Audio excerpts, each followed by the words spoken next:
Olá, seja muito bem-vinda, seja muito bem-vindo. Você que vai meditar na palavra comigo hoje. Nós vamos fazer a meditação e a reflexão do último capítulo do livro de Ruth, capítulo 4. Amém? Vamos orar, pedindo a Deus sabedoria e discernimento, que Ele fale conosco através dessa meditação. Pai querido e Pai amado, graças te damos por mais um dia na Tua presença. Um dia em que temos o privilégio de abrir os olhos, de poder contemplar a Tua criação. Senhor, muito obrigada pelo Teu imenso amor. Obrigada por nos amar primeiro. Obrigada, Senhor, porque as Suas misericórdias, elas se renovam a cada manhã em nossas vidas. Dá-nos sabedoria, Pai, dá-nos entendimento, que a gente passe pelos nossos dias com fé e esperança em tudo que o Senhor pode prover em nossas vidas, em tudo que o Senhor pode nos ensinar.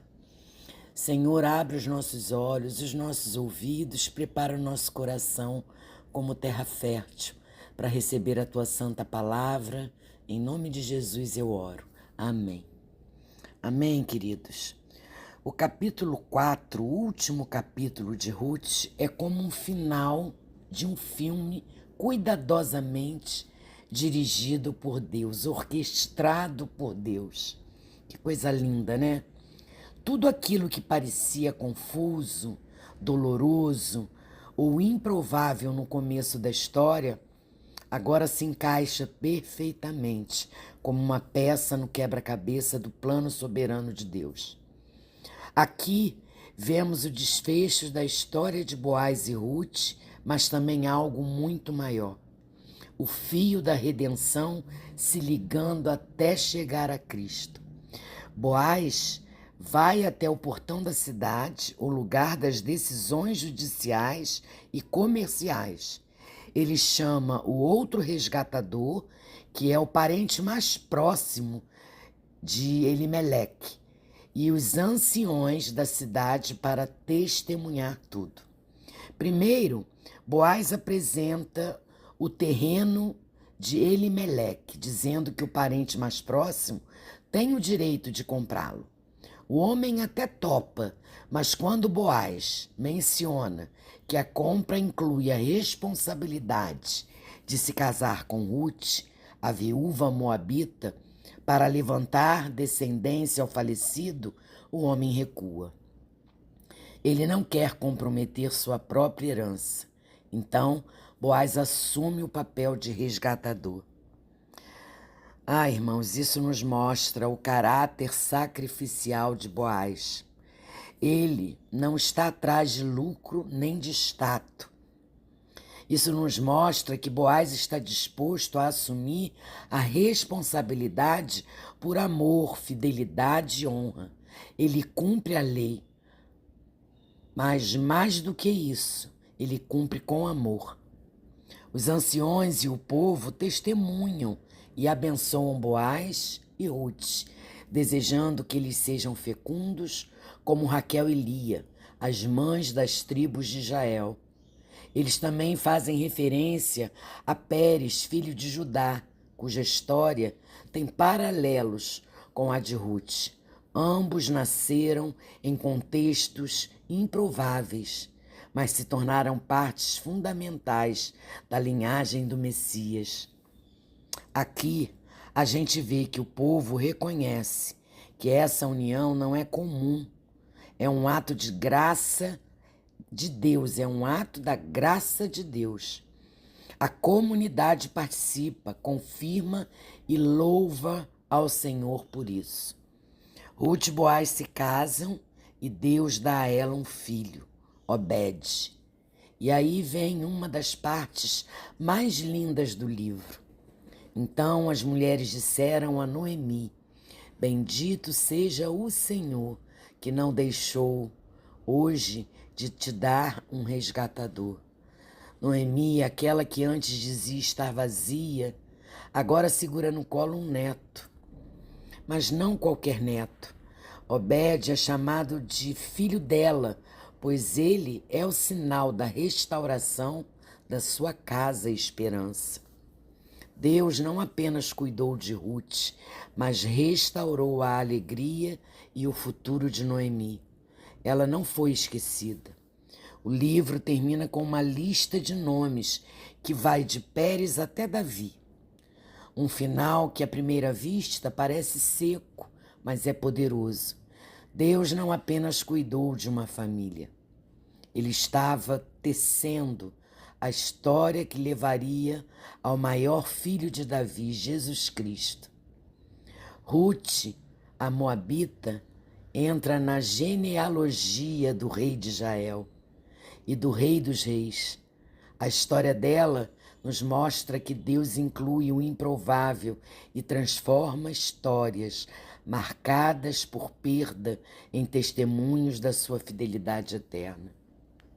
O livro de Ruth termina exaltando a providência silenciosa e constante de Deus. Não há milagres espetaculares, mas há uma sequência impressionante de fidelidade, graça e redenção.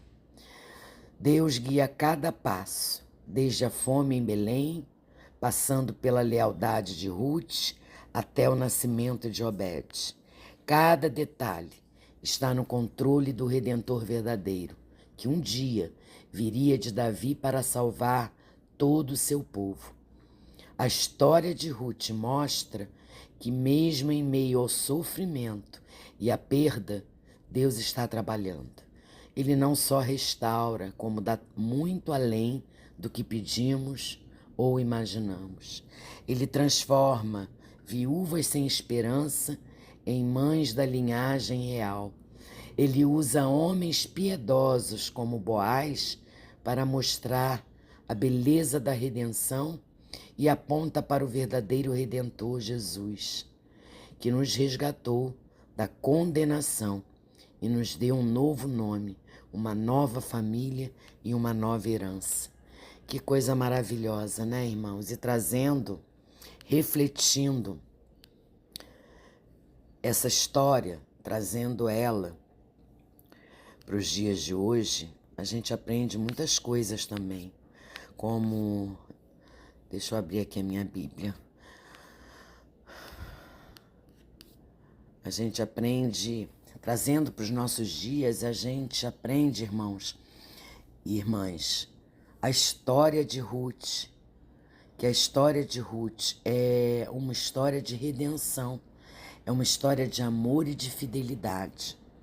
É uma história que nos lembra da bondade e do cuidado de Deus para com seu povo, mesmo nos momentos mais difíceis.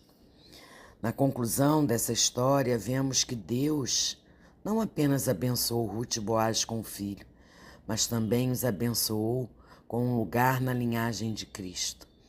Essa linhagem que inclui nomes como Davi e, finalmente, Jesus Cristo é uma lembrança poderosa de que Deus cumpre suas promessas e que Ele está trabalhando em todas as coisas para o bem daqueles que o amam.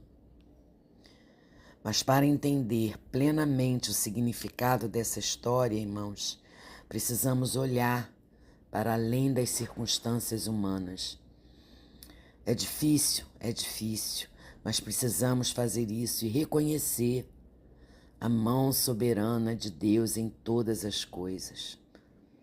Em meio às nossas lutas, às nossas dores, às nossas incertezas, Deus está presente e ativo, trabalhando em nossas vidas de maneiras que nem sempre podemos compreender ou ver. Eu creio, você crê nisso? Eu creio. Por isso precisamos tirar o foco do problema, tirar o foco das circunstâncias e olhar para Ele. Além disso, irmãos, assim como Boaz foi o Redentor para Ruth e Noemi, Jesus Cristo é o nosso Redentor. Ele veio para resgatar e redimir a humanidade. Ele veio para nos trazer de volta ao relacionamento correto com Deus. Ele se tornou um de nós, compartilhando nossa humanidade e sofrimentos, para que pudéssemos ter acesso à vida eterna.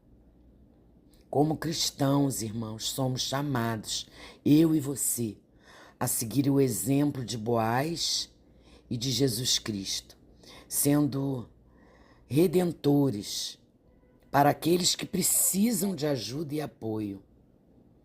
Devemos estar dispostos a sacrificar nossas próprias vidas em benefício dos outros, amando-os e cuidando deles como Cristo nos amou e cuidou. Que possamos, meus irmãos, eu e você, nos lembrar da história de Ruth e das lições que ela nos ensina sobre o amor, a fidelidade e a redenção de Deus. Que possamos olhar para além das nossas circunstâncias e ver a mão de Deus em todas as coisas, confiando nele para nos guiar e nos sustentar em todos os momentos. E que possamos ser generosos um para com os outros, imitando o amor e a bondade de Cristo em todas as nossas ações. Que capítulo lindo, né? Que final maravilhoso.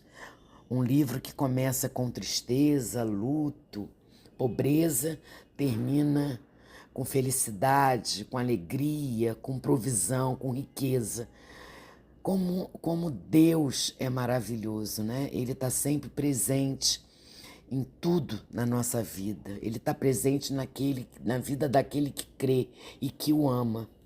Vamos orar agradecendo esse último capítulo do livro de Ruth. Pai, obrigada, Senhor. Eu te agradeço por essa fidelidade. Te peço que nos ajude a confiar em sua provisão e cuidado em todas as circunstâncias, em todos os nossos problemas.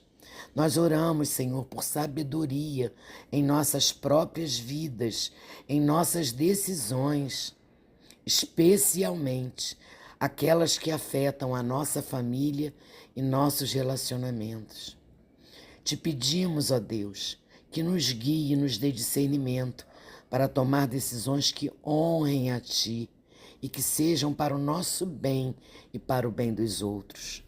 Ah, Senhor, oro por bênçãos semelhantes em nossas famílias, te pedindo que abençoe nossos relacionamentos, que nos ajude a sermos fiéis uns aos outros e que use a nossa família para cumprir seus propósitos em nossas vidas e na sociedade em geral.